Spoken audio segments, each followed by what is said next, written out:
اسی طریقے سے دیکھیں ہمارے جو شیعہ بھائی ہیں ان کے گھروں میں آپ دیکھیں گے انہوں نے وہ غازی باز کا وہ پنجہ لگایا ہوتا ہے، لوہے کا، سٹیل کا بنا ہوا، ایز اے سمبل. تو میں ان سے ایک معصومانہ سوال کرتا ہوں کہ آپ اپنے علماء سے ذرا پوچھیں کہ وہ پنجہ جس کو اللہ نے اپنا ہاتھ قرار دیا قرآن میں، سورہ فتح میں، بیعت رضوان کے موقع پر نبی علیہ السلام جب صحابہ کی بیعت لے رہے تھے تو اللہ نے فرمایا کہ ان کے ہاتھوں کے اوپر اللہ کا ہاتھ تھا، اے نبی جب آپ ان سے بیعت لے رہے تھے صلی اللہ علیہ وآلہ وسلم. تو رسول اللہ کے ہاتھ کو اللہ نے اپنا ہاتھ قرار دیا، فزیکلی نہیں، ایک آنر کے طور پہ. پھر قرآن میں آیا غزوہ حنین کا ذکر، وما رمیت اذ رمیت ولکن اللہ رما.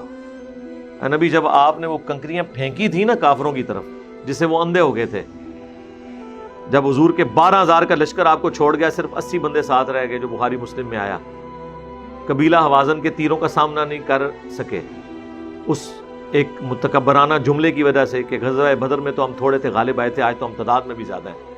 تو اللہ نے فرمایا پھر زمین تمہارے لیے کیسی تنگ ہوگی، بھاگنے کی جگہ بھی تمہیں نہیں ملی. قرآن میں غزوہ حنین کا ذکر آیا. تو اس وقت نبی علیہ السلام فرنٹ سے لیڈ کرتے ہوئے، انا النبی لا کذب انا ابن عبد المطلب، میں نبی ہوں اس میں کوئی شک نہیں ہے، میں عبد المطلب کا بیٹا ہوں.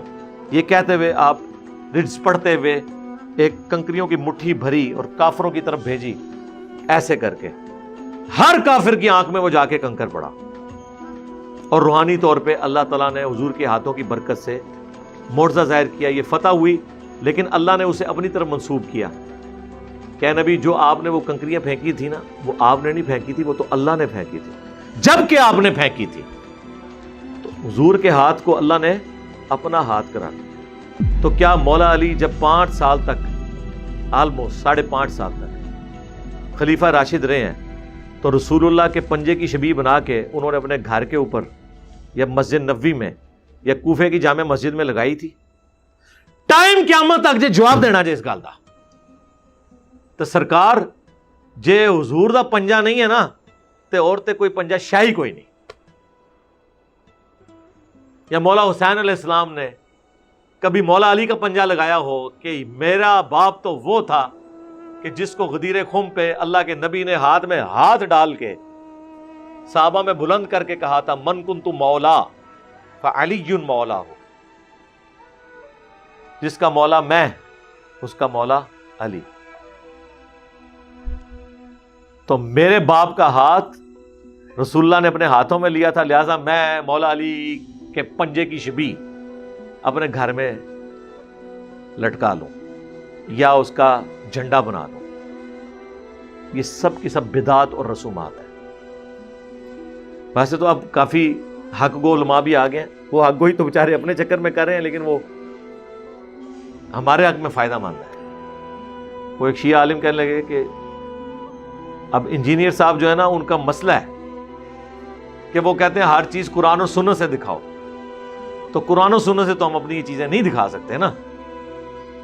وہ اپنے شیعہ پبلک کو ٹھنڈا کر رہا تھا کہ انجینئر صاحب کو نہ مجبور کیا کریں کہ وہ ٹوٹلی ہماری باتیں مانیں، حالانکہ ہم ان کی نہیں مان رہے ہوتے، نہ انہیں کہتے ہیں وہ ہماری مانیں، ہم کہتے ہیں جو حق بات ہے وہ قبول کریں.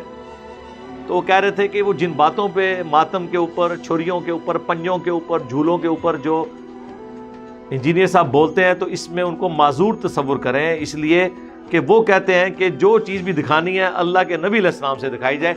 تو اللہ کے نبی سے تو ہم یہ چیزیں نہیں دکھا سکتے. سرکار میری یہی کامیابی ہے، بس رکو ذرا، بس ادھر ہی رک جاؤ، آگے نہ چلو. دین وہ ہے جو آسمانوں سے نازل ہوا ہے، دین وہ ہے جو اللہ کے نبی علیہ السلام بتا کے چلے گئے. اس کے بعد جو کچھ ہے وہ آپ کے اپنے اجتہاد ہیں. جو زیادہ سے زیادہ جواز کے درجے میں چیزیں ہو سکتی ہیں، ہماری مرضی، ہم اسے بدعت کہیں، حرام کہیں، جو مرضی کہیں، کیونکہ وہ دین نہیں ہے، وہ آپ نے خود گھڑا ہوا ہے. آپ کی مرضی اسے ثواب بنا کے بے شک پیش کرتے رہے، ہم تو آپ کو صرف سمجھائیں گے. دین آسمانوں سے نازل ہوا ہے اور وہ کمپلیٹ ہو گیا. الیوم اکملت لکم دینکم واتممت علیکم نعمتی ورضیت لکم الاسلام دینا. آج کے دن ہم نے تمہارا دین تمہارے لیے مکمل کر دیا، اپنی نعمت تمہارے اوپر تمام کر دی، اور اسلام کو ایز اے ریلیجن تمہارے لیے پسند کیا۔ دین مکمل ہو چکا ہے۔ اب بعد میں جو کچھ بھی آپ ایڈ کر رہے ہیں نا، وہ آپ کی اپنی خرافات ہیں، جو کچھ ہے آپ ہمیں اس کا پابند نہیں کر سکتے۔ آپ کو ہم ضرور اس لیے کہیں گے کہ دین آسمانوں سے نازل ہوا ہے۔